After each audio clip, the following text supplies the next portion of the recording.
Hey, it's Tanner Shuck from TrueStrength.co, and today I'll be covering the top rowing variations to build a huge back. A thick, muscular, and dense back is a telltale sign of someone who takes their training seriously. It literally separates the men from the boys and the true lifters from the pretenders. So if you want to look like you lift, you better have a back to show for it. So how are we going to do that? Heavy ass rows and lots of them. Now, I'm not the biggest guy. I'm 5'11 and 205, but I am 100% natural. And if I have one dominant body part, it's my back.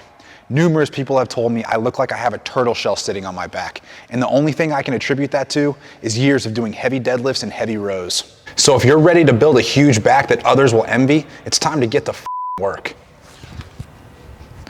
But before we do that, don't forget to smash that like button. The first movement I want to cover is the barbell bent over row. I consider this the king of back building exercises, as this lift hits every major muscle group in your back, including your traps, rhomboids, lats, and spinal erectors. Fun fact, what does the greatest power lifter of all time, Ed Cohn, and the greatest bodybuilder of all time, Dorian Yates, have in common? They both had mutant-like back development. They also both did heavy bent over rows throughout their career. The barbell bent over row is an extremely high value for time movement, and this exercise should be a staple in every serious lifter's program. Now there's different variations of bent over rows. I'll briefly cover a few of them, their differences, and why you should do them. First off, the traditional bent over row. I love doing this exercise for both hypertrophy and strength development. Now remember, when you're doing bent over rows, don't be afraid to lift heavy. You're using a ton of big and strong muscles, so you need to train them accordingly if you want to get any benefit from this exercise. The biggest mistake I see most lifters make with this exercise is they go way too light. If you're gonna do that, you might as well just stay home and thumb your nuts. In other words, don't lift like a fucking Be aggressive with this lift. Use a challenging weight. Keep your chest up and feel a big stretch at the bottom, and aim to pull the barbell to your belly button every rep. If you're using a bit of body English to lift the weight, that's not only totally acceptable, but even encouraged. Remember, you need to lift heavy on this particular rowing variation to get the maximal benefit, and you're gonna feel your entire posterior chain working, including your hamstrings, glutes, low back, lats, and upper back. Yes, I'm telling you to do rows with weights that challenge you, but I am not telling you to do rows like a dumbass while rounding your back and trying to go way too heavy. Don't be an ego lifter. Always keep your form in check and never sacrifice body position for poundage. The second barbell variation I want to cover is the dead stop bent over row. These should be done to build brute strength and power. I am not doing this variation for hypertrophy.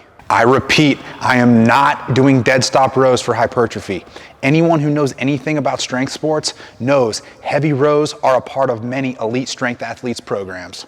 This is actually my all-time favorite way to row, because nothing feels better than ripping heavy-ass weight off the ground with maximal intent and aggression. It's an almost primal feeling. In fact, I attribute dead stop rows to being one of the main reasons I was able to take my deadlift from barely 500 pounds to over 600 pounds in a matter of months. Now I'll say this, while the dead stop row may not be the greatest exercise for back hypertrophy, it's certainly a great exercise for brute strength. And just think about it like this, anytime you're getting stronger, you're gonna build some muscle. Just from my own anecdotal experience, the more heavy dead stop rows I've done, the bigger and thicker my back has become. And finally, the strict barbell bent over row, or the Pendlay row. Now, I'm not big into semantics or what you call certain exercises, because at the end of the day, we're all just lifting fucking weights here. So let's all please try not to get butthurt by the naming of exercises. To me, the strict bent over row is similar to other variations, but now you're focusing on using less low back and more lats in mid and upper back. With this variation, you focus on more strict form by keeping your chest up and back perfectly flat while using zero momentum or body English. While it's still a great movement, it's not my favorite because your low back, hamstrings, and glutes will inevitably end up taking over and doing the brunt of the work. A much better alternative than the strict barbell bent over row is the barbell row scraping the rack. If the intention is to hit your lats, traps, and rhomboids and maintain perfect form, this variation will do exactly that, as it limits the amount of weight you can use. It's similar to using a Smith machine, but feels even better. Actively pull the bar against the rack to better isolate the lats and upper back. Get a big stretch at the bottom and a big squeeze at the top every rep. Now, for programming guidelines. For barbell bent over rows, you're doing these for strength and hypertrophy. Go heavy. Focus on form, don't touch the bar to the ground, and keep tension in your entire posterior chain at all times. 3 to 5 sets of 5 to 10 reps, just depending on the weight and the intended stimulus. Dead stop bent over rows. These are done for brute strength and power. 5 sets of 3 to 5 reps, go heavy. Then you can do 4 sets of 6 reps if you're going moderately heavy, or 3 sets of 8 at moderate weight. Strict barbell rows. These are done for more hypertrophy and then strength. You can never go wrong with 3 to 5 sets of 6 to 10 reps. Now remember, barbell bent over rows will strengthen your entire backside, as you're pretty much forced to engage every major muscle in your posterior chain. But if your main goal is just to get a bigger upper back and lats, you're far better off doing a chest supported row, which I'll cover next. But before we do that, don't forget to smash that like button. The second exercise I want to cover is the chest supported row.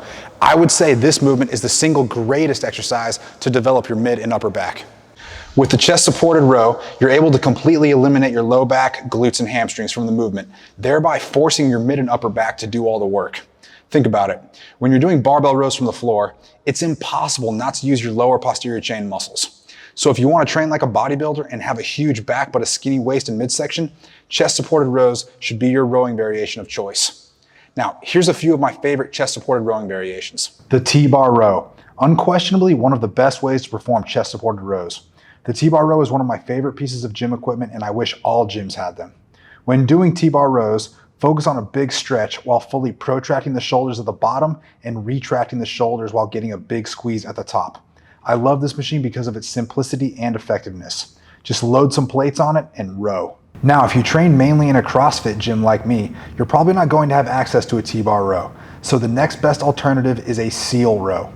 Place a bench on top of 2 boxes and set the barbell on top of some dumbbells to more easily grip the bar. Again, focus on full range of motion rows with a big stretch at the bottom and a big squeeze at the top. A dumbbell seal row is another great alternative, and you'll notice the dumbbells allow for a greater and more natural range of motion, but you probably won't be able to lift as heavy as barbell seal rows. Additionally, if you have access to other chest supported row machines, such as this plate loaded machine or a plate stack machine, they work well too. And last but certainly not least, another great rowing variation to build your middle and upper back is the cable low row. Similar to the chest supported row, the cable low row places minimal demand on your lower back with its seated position and foot support. When you're doing cable low rows, rather than pulling with your arms, I want you to think about pulling or leading with your elbows. Imagine there's a piece of string attached at your elbow, and on every rep, this string is pulling your elbow back. This cue really teaches you how to activate your mid and upper back. Without a doubt, my favorite aspect of the cable is its versatility to adjust the grip and feel with multiple attachments. My preferred low row variations include shoulder width grip with a straight bar low rows with angle grips, amazing feel, and I love the natural range of motion, and the kneeling single arm low rows, my absolute favorite single arm rowing variation. The stretch and range of motion you get with this variation is insane, and I get the most incredible back pump with these. Programming guidelines. Similar to chest supported rows, these are generally done more from a hypertrophy standpoint. So I recommend 3 to 4 sets of 12 to 20 reps with a challenging weight. If you have a plate stack low row, drop sets and burnout sets work really well too. Remember, you can never go wrong going to failure, or at least within a couple reps of failure on both chest supported rows and cable low rows. Since you're not using your low back, the risk of injury is significantly less. So there you have it, the best rowing variations to help you build a big and strong back. Barbell bent over rows, chest supported rows, and cable low rows. Now, are there other rowing variations you can do? Sure, there's 1,000 different ways you can do rows. These are just my favorite ways to do rows, as I feel they offer you the most value for your time and give you the perfect balance of both strength and hypertrophy. Remember, if you want to build a strong, thick, and muscular back, make sure to check out the Straight Up Strength program at truestrength.co or in the description below. And of course, there's a 7-day free trial. Well, that's it for today, guys. If you enjoyed the video, leave a comment below and let me know what topics you want to see me cover in the future. Also, if you haven't already, like, share, and subscribe, and make sure you turn on your post notifications so you never miss another video. Remember, don't just be strong, be truly strong. Catch you guys in the next one.